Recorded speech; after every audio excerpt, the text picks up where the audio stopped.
Afternoon. I haven't got a hat today, so you've got me in a hoodie, but that's okay because we're talking about crime and people doing some really dastardly things. And to be honest, if you've got your hood up, it's because you're about to commit a crime. There's no other reason to wear a hoodie. Anyway, we're in Birmingham in a hoodie talking about banning cars and crime. Get onto all that in a moment. This is from the Express. Huge UK city set to ban cars with major plans to overhaul all of its roads.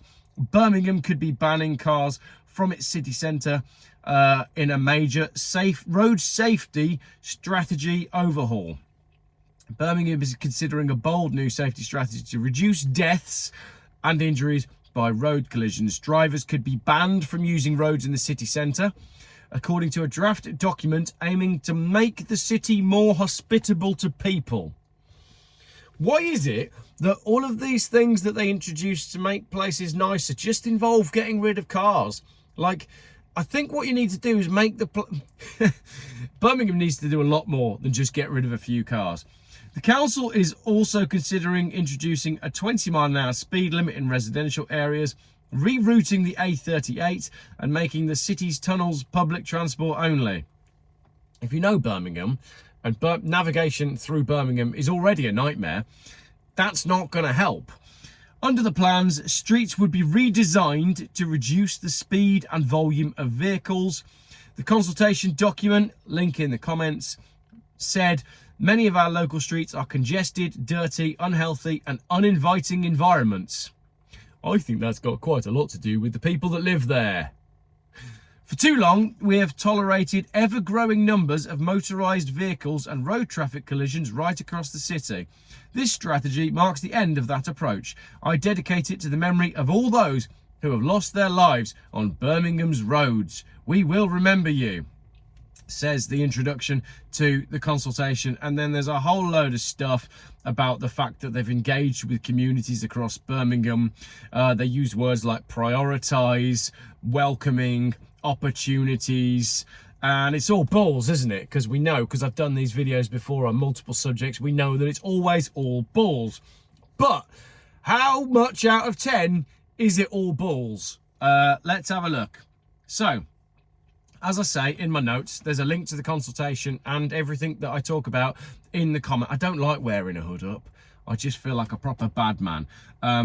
So, what we're talking about is a plan to get rid of all cars from Birmingham to save lives. How many people are we talking about saving here? That's important, isn't it? Firstly, let's check that out, because I reckon that the consultation said that 25 people were killed on the roads in Birmingham in 2022. But when I Googled it just now, I couldn't find the amount of people that were murdered in Birmingham to compare to that. So we've got 25 people killed on the roads. Bearing in mind we're planning to get rid of all the cars, because 25 people have been killed, notwithstanding the fact that some of those will have been cyclists that have been run over by buses. But just in the same way that the pollution that is made when building an electrical car doesn't count, cyclists killed by buses don't count either. That doesn't count as a real death. Only counts if it's a pedestrian who's run over by a car. We know this, don't we? It's all balls. Right, anyway, during my research, I wanted to find out about human safety, not just road safety, but human safety. I was like, okay, if we have a car problem in Birmingham that is making Birmingham not safe, what does the rest of the internet say about Birmingham? And then I found a lovely website called crimerate.co.uk. Crime Rate ranks Birmingham as the most dangerous major city in the West Midlands, with a crime rate 48% higher than the surrounding regions, and a crime rate that's 78% higher than the national average. Lovely. Oh, and those rates have been on a steady climb since 2016. Nothing to do with cars or roads. What does the report actually say? Birmingham is the most dangerous major city in the West Midlands and is among the top 10 most dangerous overall out of the West Midlands, 44 towns, villages and cities. The overall crime rate in Birmingham in 2022 was 145 crimes per 1,000 people. This compares poorly to the West Midlands overall crime rate. 17% higher than the West Midlands rate of 124 per 1,000 residents. For England, Wales and Northern Ireland as a whole, Birmingham is the second most dangerous major city and the 245th most dangerous location out of all towns, cities and villages. Wow, there's 244 places that are more dangerous than Birmingham. In December 22, Birmingham had the worst crime rate in the West Midlands for bicycle theft. Again, like moving everybody from their cars to bicycles, your bike's only going to get nicked anyway. 50 crimes reported and a crime rate of 0.04 per 1,000 inhabitants. December 2022 was also a bad month for residents when it was the West Midlands' most dangerous area for burglary. 801 crimes at a rate of 0.69 per 1,000 residents. Birmingham recorded 905 reports of criminal damage and arson during December 2022, making its crime rate of 0.78 the worst for criminal damage and arson in the West Midlands that month. Winner, winner, chicken dinner, probably from a takeaway. The most common crimes in Birmingham are violence and sexual offences. Hey, what a lovely place to live. With 76,805 offences during 2022, giving a crime rate of 66. I guess they give out some sort of award at the end of the year. The mayor of Birmingham comes up and collects his award for the most sexual offences in his city. Well done. That was actually 1.6% lower than 2021's figure, with a difference of... basically what we're saying is not a very nice place to live, but moving all the cars is going to make it even better. So, if the consultation says that there's 25 people killed on the roads in Birmingham, how many people were murdered? I did Google that and I came up with a number of 50. But as I said, then my phone died and I can't find where I found that number. But when I was Googling to try and find out how many people were murdered in Birmingham in 2022, instead, I found a really nice article from the Birmingham Mail, which is their top 7 crimes of 2022. And seriously, I genuinely wish I'd never read it. I'm going to put the link in the description. Go and have a look for yourself. Again, nothing to do with cars, but there are some seriously heinous things. Heinous? Heinous. Bad. There's some very bad things going on in and around Birmingham. So let's make sure we've got this absolutely straight. 25 people are killed on the road and we ban all the cars, but the crime rate keeps climbing and the council themselves are broke, and 50 people are murdered in a year, and we don't intend to do anything about that. And where are they murdered? Well, again, if you want to, and I don't recommend that you do, but you could Google, I don't know, Birmingham bus stabbing, and then just take your pick of the results, because it seems that quite a lot of them take place on public transport. So, let's remove the roads. Let's push all the people who are already stressed, angry and anxious onto the public transport services that are constantly being cut because of money, which will be late and delayed due to the 20-mile-an-hour speed limits that I haven't mentioned, and just let all the humans fight to the death on the top deck. Welcome to 2024. Jump on in. The water's lovely. On that, now that you understand the full context of Birmingham trying to remove cars, let's take a look at some of the comments on the original article that I found. First one. You'll be more likely to die falling over when putting your trousers on. Should we ban them too? Great point. We're not concentrating on all the things that people actually die from. And right now, in 2024, there's a lot more people dying from a lot more things than there traditionally have been. If you want to take a little look into excess deaths, not something that I'm going to cover on my YouTube channel, but check out Dr. John Campbell. In the whole of the UK, if the whole of the UK eventually bans all cars from city centres, you can expect a decrease in revenue for shops, and you can expect many shops to go bust and towns and cities to become even more boarded up. Many people don't want to have to park their car 2 or 3 miles away and then walk or get taxis or buses into the central cities, because taxis and even the buses are too much money nowadays. Absolutely brilliant comment, and yeah, spot on. Basically, the planned destruction of our towns and cities going well. Another comment. M6 to the north, M5 to the west, M42 to the east. Why on earth would anyone want to risk entering the netherworld that Birmingham has become? Superb comment. Another comment. Birmingham, once the UK's motor city, the centre of all things car-related, rich and prosperous with widespread investment in education, arts, health, culture and housing, a city of vision and achievement, exporting to and renowned throughout the world.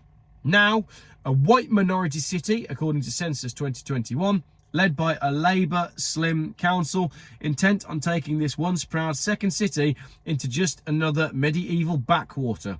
How are the mighty fallen as Salafism takes root? I had to Google Salafism, but basically that's talking about the revival of Sunni Islam, which was formed as a socio-religious resistance to European imperialism during the 19th century and has remained influential in the Islamic world for over a century. So this person has commented saying that Birmingham is sliding into a kind of Islamic anti-European place where Sunni rule is going to end up happening because it's a white minority city. That's an interesting comment in and of itself. Make of that what you will.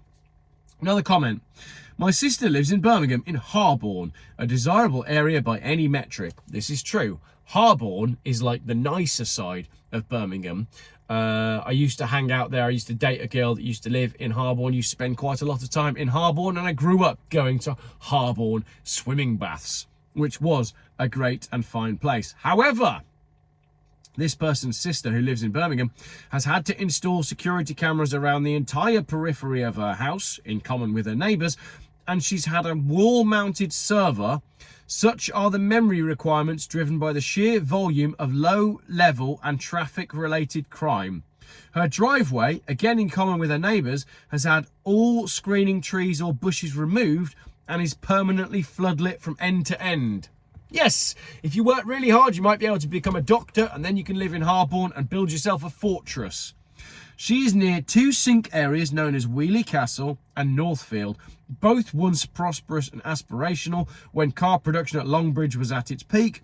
Now she appears to be on the front line of a rapidly disintegrating, violent, deprived, drug-ridden area originally populated with Austin or Cadbury or dependent trade employees, plus over the last 60 years, white flight from the changing city centre.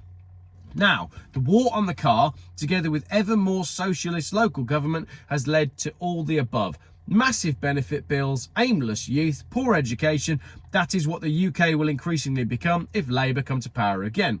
Birmingham, Wales, Scotland, all examples of socialist experiments. We need a Tory party that respects its roots, or maybe, just maybe, the new kid on the block, Reform, who offers a different way from the same old, same old. Not sure I agree with needing a Tory party that respects its roots, because how can you have a Tory party that respects its roots when the roots of every member of the Tory party are in just being wealthy knobs? They're all just wealthy knobs that look out for themselves. So the last thing we need is another Tory party of people that go to Eton and do initiations to do things to pigs. Or someone like Boris Johnson, who is a horrendous human being on every level. There isn't a single Tory that understands anything that you or I go through on a daily basis. And Labour are just the same. Keir Starmer is just another WEF stooge. Reform is genuinely our best hope. I know they're not perfect, but it could be what we need. Because you're going to get, if you vote Tory, you're going to end up with more of what we've had over the last 10 years, and every single thing has got worse. Can you name me one thing that has got better in the last decade? Just one thing, anything. And I don't mean crime, because that's definitely got better. I mean, that's got worse. It's increased. And if Labour get in, then everything, we're going to be so far, well, I'll be in the gulag by that point, but we're going to be so far into like WEF communist dictatorship so fast, like you won't even know what's hit you. Last comment. Birmingham plan to finish off an already struggling city centre and turn it into a no-go area policed by RoboCop. So we'll finish up with a conspiracy theory there. I was going to edit all of this video and put everything in for you, but I don't think I am. I think I'm just going to put it up as it is with all the links in the description. What do you think? I think there's a lot of concepts in there that I don't really want to touch on because I'm going to be called racist, even though all you're doing is reading the results of a census and talking about stuff that is actually happening. I think Birmingham is already a no-go area for most of it. And, you know, why would wealthy people not move out of a city that is perceived to be on its last legs? I hate going into Birmingham city centre. I always have hated going into Birmingham city centre. It does not feel safe. It has not felt safe for a very long time. And I just feel like this was the end, isn't it? It's the end of Birmingham, the great second city. So what do you think? Bit of a round the houses video because it's close to home. I grew up in Birmingham. I know what it's like and I know what it's become. You drive through it and you think, wow, what a dump. And the fact that you drive through it and think, wow, what a dump, is nothing to do with the volume of cars on the road. It's to do with everything that's going on around the cars on the road. Why don't we have like some consultation that comes out and says, look, do you know what? We want to just sort everything out. We want to sort it all out and make it less of a third world shithole like London. Instead, all these consultations are like, oh, let's get rid of the cars. Let's make stuff more accessible. The stuff that you're making more accessible is not stuff that we want to access. It's not stuff that anybody wants to access. That's basically it, isn't it? Oh yeah, I've got this consultation to make Birmingham more accessible. How about we have a consultation to make Birmingham less accessible? Because no one's interested in going there. Oh, I'm not sure if that video was any good, but a lot of people have sent me this Birmingham banning cars thing to address. And I guess I did just address it in my own way. I think it's sad that Birmingham has gone this way, but it's been going this way for some time. The council is broke and there's nothing in Birmingham worth visiting, really. Except unless you're going to the jewellery quarter to buy kilograms of silver ready for the collapse of the West and all currencies. Maybe Bitcoin as well, but you can do that online. I can't think of a single reason to go into Birmingham. The place is an absolute dump. Thank you very much for watching what was... That's a pretty depressing video, really, wasn't it? Anyway, got a fun video coming up later because I am going to talk you through all the screenshots that I've taken on my phone over the Christmas break. And that will be a funny to watch video, whereas this one was just grim. Yeah, sorry about that. Cheers for watching.